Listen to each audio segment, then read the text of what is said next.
What's good, brothers? Welcome to another collaboration here on the O'Shea Duke Jackson channel. I'm so glad that you brothers are here. Make sure you subscribe and hit the bell. And man, we have a brother that is a legend in the space. You know, he comes from the school of Charles Tyler, man. He just really took the gospel of bringing black men together overseas in Latin American countries. The one and the only, the TaylorMadeDreams YouTube channel. I believe he's now TaylorMadeDreams out of the Matrix, right? Yes, sir. All right, brother. And go ahead and tell them what your channel is about, family. What's up, fam? This is Russell, TaylorMadeDreams.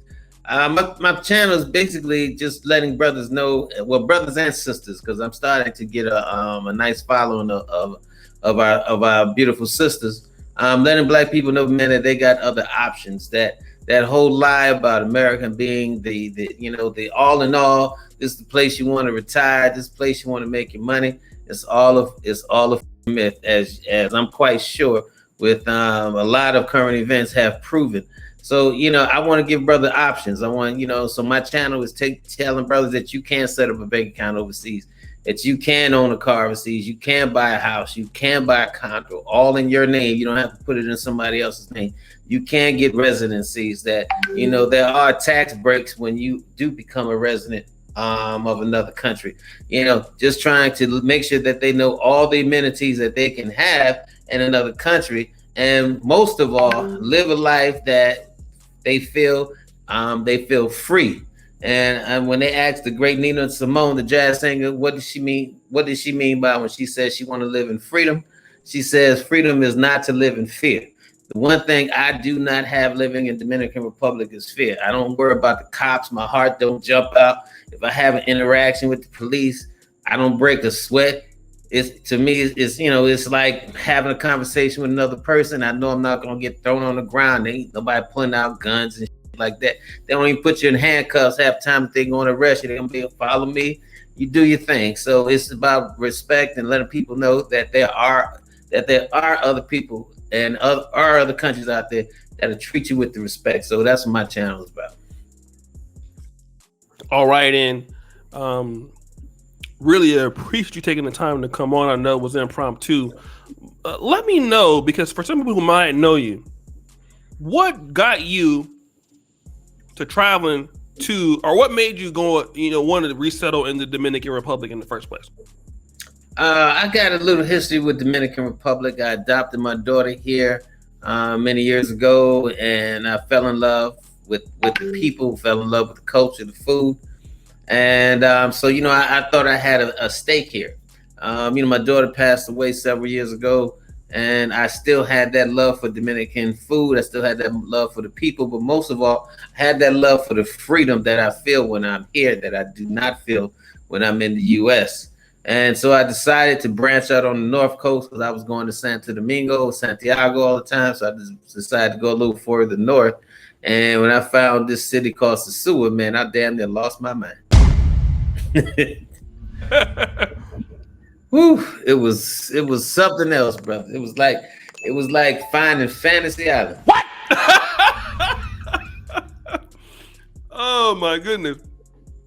So let me ask you, because you have a few spots that a lot of our brothers are going to. Shout out to Charles Tyler. He was somebody that me and you both had a relationship with. He appeared on my show several times before he passed. I was officially his first Patreon. You talked to him several times, and we honor him as one of our catalysts in black men. And you've done a really good job. You've taken the torch, man, and you've really got a lot of brothers coming in. And Brazil, Colombia, which you've been to both Brazil and Colombia. Some of your best story times come from Brazil. Those classics. Panama, and then the DR. And then the thing about it is that people feel like brothers who are going to the Dominican Republic or to Brazil or to Colombia, they're only going there spend money on booty and stuff like that. But brothers like you who live there, you worked hard, you've done really good things. You have really good business connections there. I see the streams you have with attorneys and things like that. Right. And it was because of you that I noticed that a lot of black men have some really good businesses and are doing very well in the Dominican Republic. Why are black men like yourself winning in the DR, although people think something else? Well, like I try to tell people, listen, women are in the DR are ubiquitous. They're everywhere. So after you live here, you see them. It's like, ooh, but you ain't all goo goo gaga. You start thinking about, putting your economics together. Because somebody like an old man told me a long time ago. He said, "You will never lose women chasing money, but you will always lose money chasing women." So I apply that to my life today. You got other brothers who do the same thing. They come down here, they start buying condos, Airbnb them out. A lot of brothers got into restaurant business down here. Some got into the bar business, some got into boat. I got a DR legal service down here, help brothers out, that 24-hour phone call that they may need, which seems to be a lot of brothers these days. You got brothers just doing different things, selling cars, setting up dealerships. You got brothers importing cars. You got brothers down here doing what I call the laptop lifestyle, where they work remotely. So they may work for an American company, making an American dollar, but of course, being able to spend it overseas, so paying about half of what they would pay and spend in the U.S. You got a lot of people doing a lot of different things, winning down here, Forex, cryptocurrencies, and even investing in some Dominicans in their businesses, partnering up, and thriving, and really thriving. Let me ask you this, because there is that narrative that, black men are just going to the Dominican Republic for relationships. Mm-hmm. Why do you think that negative stereotype about African American men is only about the sex tourism or those allegations versus, the brothers that have hotels, or the brothers who like Big D, who sells out every day on, mm-hmm. And brothers who have good business out there? Why do you think that narrative is so out there? Because sex sells. You got cats who come out here, and I was the first black YouTuber out here, man, and telling people about DR. It's like Brother Charles Tyler, may rest in power, was doing for Brazil, and they started just filming the chicas, or the mangoes, as we like to call them, and that's all. They just filming titties and ass, looking at the beach, looking at the big booties, the breasts, everything. And I mean, there's plenty of women to film if that's all you want to do. And when you start getting a whole host of characters, because that's what I call them, a whole host of characters, just focusing on that versus focusing on living here, thriving here, doing businesses here, showing how to set up residency here, showing how to set up bank accounts, owning a car here, then that's sex sells. If you got a lot of people who, you ask them, would you rather watch a YouTube YouTube video on residency in the Dominican Republic or a whole bunch of titties and ass? Most guys are gonna say, I want to see the titties and ass. I'll see the residency later. So sex sells, and when you got, like I said, when you got a whole lot of people who may not have a lot of great content, and that's all they're putting out, that it is what it is. Let me ask you, because I've seen that what you've been able to do has been remarkable. Not only have brought in, done boat cruises, things like that, things that create money in the economy. I've seen that you got you've been involved with a very talented attorney who's, I believe she's licensed not only in the DR but also in America, if I'm not mistaken. Yes, she is. You built that relationship with that. Let me before we get into that relationship with meeting friends, what were some of the hardest problems, or what were some of the biggest differences getting used to living in the Dominican Republic for, let's say an African American man wants to live there on the North Coast? What are some of the biggest challenges for you living there on a day-to-day basis? One of the biggest challenges is knowing who to trust, because you're coming into someone else's house, so you come into a entirely different culture. And I encourage anybody moving anywhere overseas, no matter where you're going, learn the language of that land. I just still do not know Spanish fluently. I know enough to be a little dangerous, but learning that language is very important. I think that will help you out. But I'm not a person who's timid about traveling or who's timid about going somewhere new. But certainly there are some things that will help you feel more comfortable depending on your comfort level, that you can flow a little bit more easy. But like I said, there's culture, there's the food, there's amenities, man, that you may be used to in the States that they don't have here. Or, you may like, a certain area, you may love Santiago, but if you living down here, I want to be near a beach. So Santiago don't have the beach. So I had to either move Santo Domingo or Puerto Plata. But I may want to be in Santiago because I like the business aspect of it, because it's more, e-commerce friendly and everything like that. So like I said, there's a lot of different things. And I always tell people that it's not a one size fits all. There are going to be challenges. There are going to be things that that you be able to soar through easily without a problem. But then just setting up a cell phone may take you 3 damn hours and gets on your nerve for something as simple as that. So I always tell people, bring your patience when you do that. Some things are easier, some things are not. Let me kind of get back to, you talked about who to trust. And one of the things that I'll be honest that I've seen you do, and again, when I see other YouTubers that are maybe in, Colombia or Brazil, I see guys, filming them outside of bars and things like that, or walking around, which you do that too. But I've never seen them connect to the professional community like I've seen you do it with the real estate people that you brought them on, that you bought a house from. Excellent job with that. Thank you. I've seen you do that with attorneys, several business people there in the North Coast. I've seen you do that. And when I look at your content, what sets you apart is your ability to connect and bring the professional, transparent community to the diaspora, or the African American men or black men or men in period that would like to come to the Dominican Republic.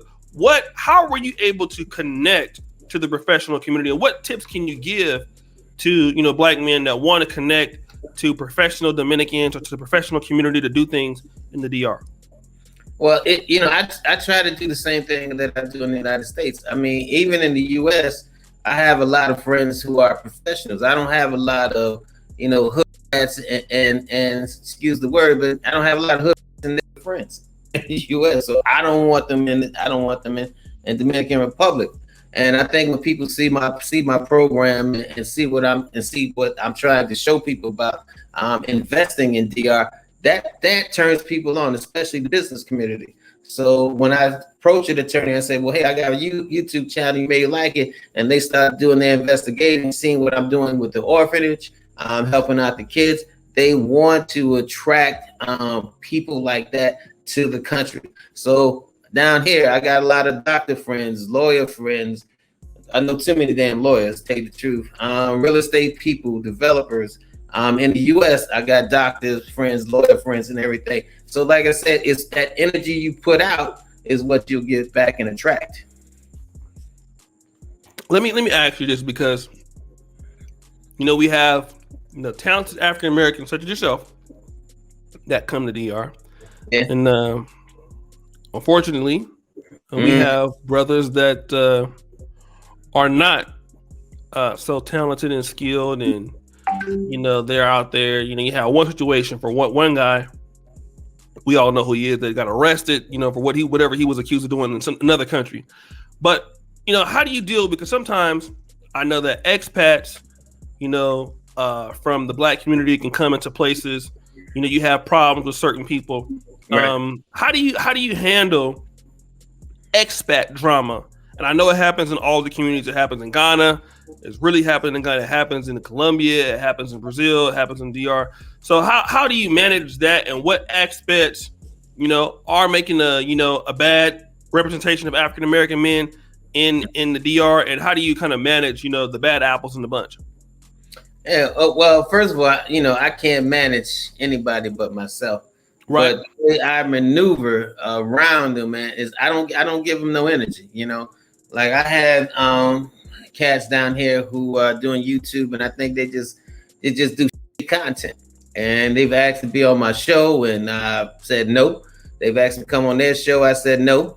I've told them why, and they became like biggest trolls and cats who are doing positive things. I love connecting with them. I love helping them out. Like we have a few people like my friend Kelly.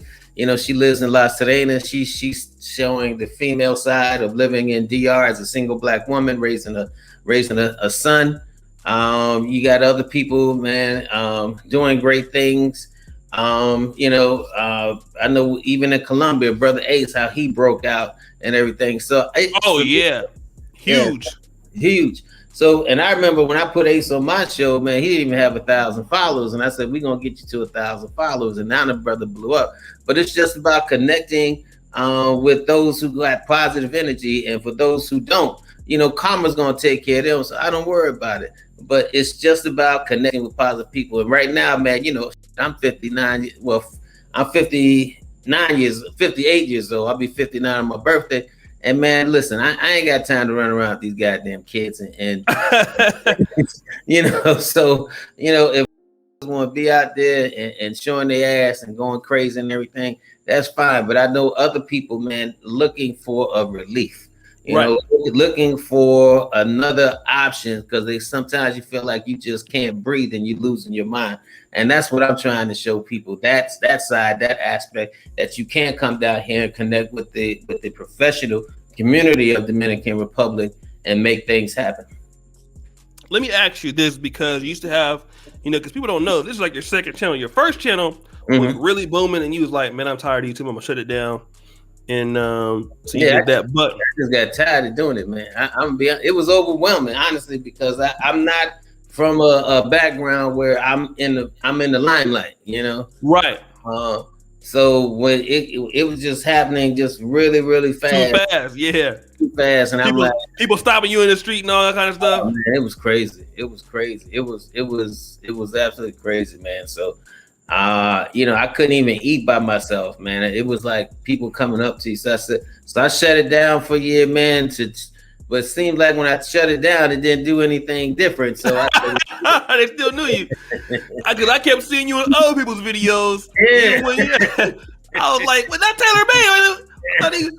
But let me ask you this though, because one of the things you try to teach a lot of brothers that want to come down and move is you got to make sure that your bills are taken care of. Absolutely. Things like that before you come to the DR. Kind of give what kind of, you used to have those kind of videos on the first channel. They had a lot of views. But what kind of advice would you give for the African American men that want a shot at relocating?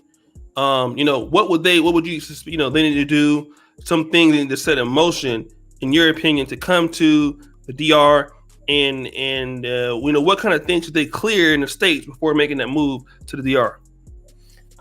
First thing I would say, man, try to clear up your bills.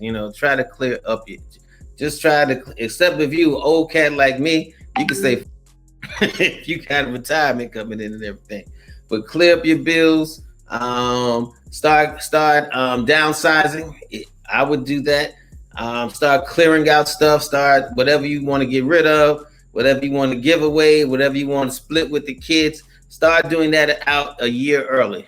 Also, set up your insurance a year early, your health insurance a year early, because with DR, the way they do it, you actually have to level up into your full package.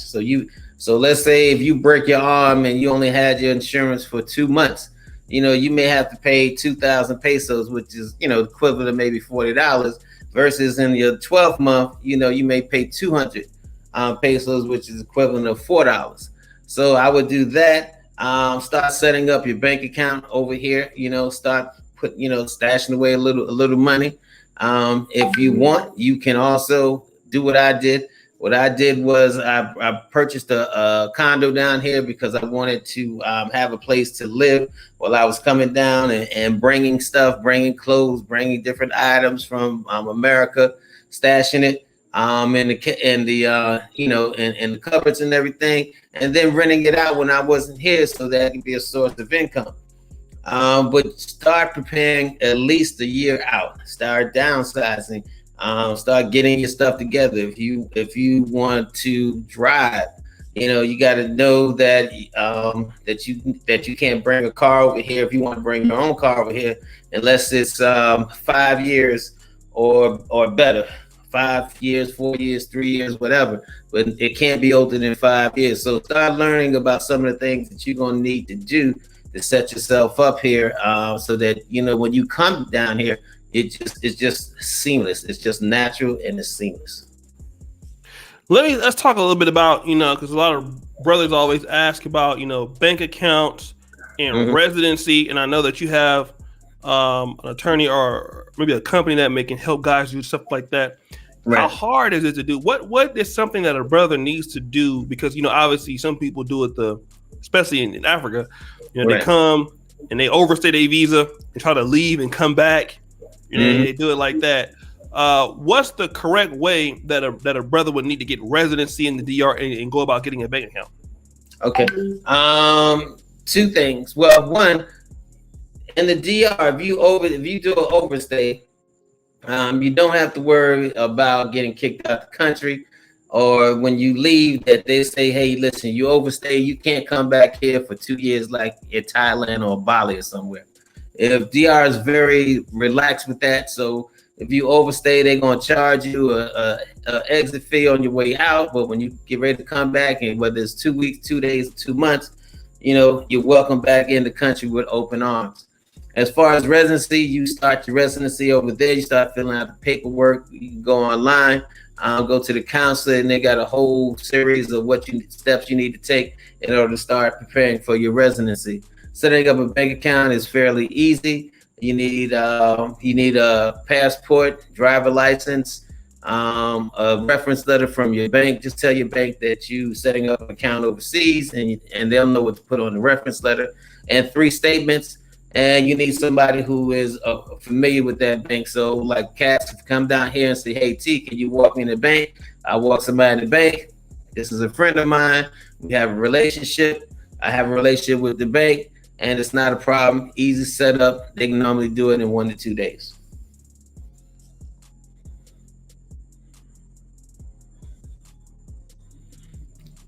I can't. You're on mute, brother. You're on mute. Oh, white man, hold me back. What? So, what would you suggest? Because a lot of guys are asking for, two questions here. A lot of brothers want to know how much money is a good amount that I need per month, and then we'll talk about that, and then we'll talk about your process in buying a home and what to do. So. What would you, because if a guy wants to have a goal, here's the kind of money that I need to make in the DR, in the North Coast to survive. What kind of money would I need? Honestly, that's all relative to lifestyle. Like if you're a cat who don't drink, ain't trying to be drinking out there every night, trying to hang out, party, and mess with these chicks all the time, man. I would say $2,000 a month. You can live really good. You can live really good. You can definitely have enough money for a nice place. Maybe get a used car, something like that. Utility bills are not that high. I mean, I'm in my 2-bedroom condo here. It's paid for, but my utility bills are not over, $75 a month. So you figure $75 a month. Plus, if you're paying $200 or $300 a month, you can have a pretty decent living. Now, of course, like I said, it depends on your comfort level. It depends on what area you want to live in, because they got places that cost you $1,100 a month. Sometimes people say, I need more space because I'm used to America. Some cats, I can move in a closet because everybody lives outside anyway. Nobody really lives in their home. So so like I said, when the cats talk to me about moving down here, it's all relative to their comfort level, their budget. What are some of the necessities that they need? What are some of the things that they can live without? But I would say if you got at least $2,000 a month, you can find something in your price range that you will be happy with, and you can have a pretty decent life. Now, anything over 2,000 a month, man, you can rock with gravy. It's all gravy, brother. It's all gravy, all gravy. Let me ask you. Oh, and you asked about housing? Yeah, so the process for housing, if a brother wanted to buy a house, would you recommend? Because I know you did something different. You bought a house, then you came out there. But would you recommend renting first, or would you recommend renting and then buying? How would you recommend doing it? All right. Lord, let me just share with your audience what I did. I'm not advising people to do what I did. I knew what I wanted. I was very affirmative in knowing what I want. So I got here on a Wednesday, and I brought my condo on Friday, because when I came here, I knew I would be coming back to this place forever. So I wanted to make sure that I set up something where when I come down here, I could stay 3-4 weeks at a time, because at that point, on my job when I was working for the government, I got like at least 5 weeks a year. So I wanted to make sure that, when I came down here, it wasn't going to be for no 4 days. It's going to be 4 weeks. I wanted to be comfortable. And I sure didn't want to give a hotel all that money at the end of every vacation. But you got cats coming down here renting apartments for like $350 a month, and they're comfortable with it. And when they're not here, they let friends use it, or they may rent it out to somebody. So like I said, all of it's relative to your lifestyle. But as far as purchasing, it's the same way that you may do it in the States, except you got to make sure whoever you purchase from have 2 documents, what they call the cylinder and a deed. If they don't have the cylinder, or if they don't have the deed, you ain't purchasing. They're just trying to scam you, trying to take your money. You had cats come down here, they gave them a purchase contract, and basically you ain't own crap. All thing you had was a piece of paper saying I gave somebody thousands of dollars. Let me kind of go back to some of the personal things, because you hear detractors. Mm-hmm. It's not always women, you brothers out there in the DR, the women are only gonna like you out there. You think you're winning because you have some money. Okay, well, you have some success, but those women only dealing with you because you're an American and you're a gringo, and they don't really like you, and that's the only reason why they talk to you. How do you handle that argument there? Why they dealing with you and you in the U.S.? No, hey, that's true. It's the same situation. Listen, I can tell you this much. This is what I say. If I take a honey out on a date here, right? If I take a honey out on a date here, I know how my date is going to end. You take a chick out on a date in the U.S., you may be spending $1,000 a month, and all you wind up with was a kiss on the cheek after a month and $1,000 out. I think I'll settle my lifestyle. I like my lifestyle here. Like I said, the age difference. Of course, you see a big age difference in people dating. Nobody looks at it funny. Nobody, honestly, the only person really cares you. Nobody else. Nobody seems to give a damn. Now, if you walk in, you 60-something years old, you got an 18-year-old, of course, but. I'm 58, man. My girlfriend is 25, 26. Don't nobody give a damn, Don't nobody give 2 kitties. And the women down here know how to take care of you, man. Know how to cook, know how to clean. Man, listen, I've dated some sisters in the States, and that's a lost art, brother. So, and Kat's talking about, man, the reason she with you because, of what you got. Have you dated in the United States? They want to know where you work, how much money you got. If your chick come over to your house, do you own or do you rent? You know what I'm saying? So, man, they can say that tired ass argument. They can say that tired ass argument. Right. It's the same way all over the world. Everywhere. Women want security, no matter where you go. Right, and if you can do it in the Dominican Republic, it's typically cheaper. A lot cheaper. Right. Yeah. I had a friend that was living. I want to say he was living in somewhere in Central America, and he was a government contractor. I want to say it was not Ecuador, but anyways, he was making 10 grand a month, and and his rent was like he was living in Honduras actually at the time, and his rent was about like $400 a month, and he was cool, you know, it was cool. So, you know, and he was saying it was a lot easier dating than in America. You know, let me ask you this, because with the COVID situation down there right now, you know, a lot of brothers, you know, I see some lot of people going to Tanzania, and what is how is COVID, you know, changing, you know, a lot of the plans for a lot of, you know, African American brothers coming down there? Well, it of course it has affected the economy like a ton of bricks. Now, I would say, being that we in the COVID situation a year now, the economy is definitely bouncing back. There's still a curfew down here, so you gotta be, you know, it's not all free willy. You know, you gotta be careful how you roll down here, as far as not staying out after curfew, making sure that you know, respect those laws, you know, that they have down here. But brothers are down here, man, having a great time, enjoying themselves. This was Super Bowl weekend. It was packed down here. It was packed like it is every year for Super Bowl weekend. Brothers down here smiling, man, having a great time. So it had a big effect financially on Dominican Republic, but Dominican Republic is definitely coming back.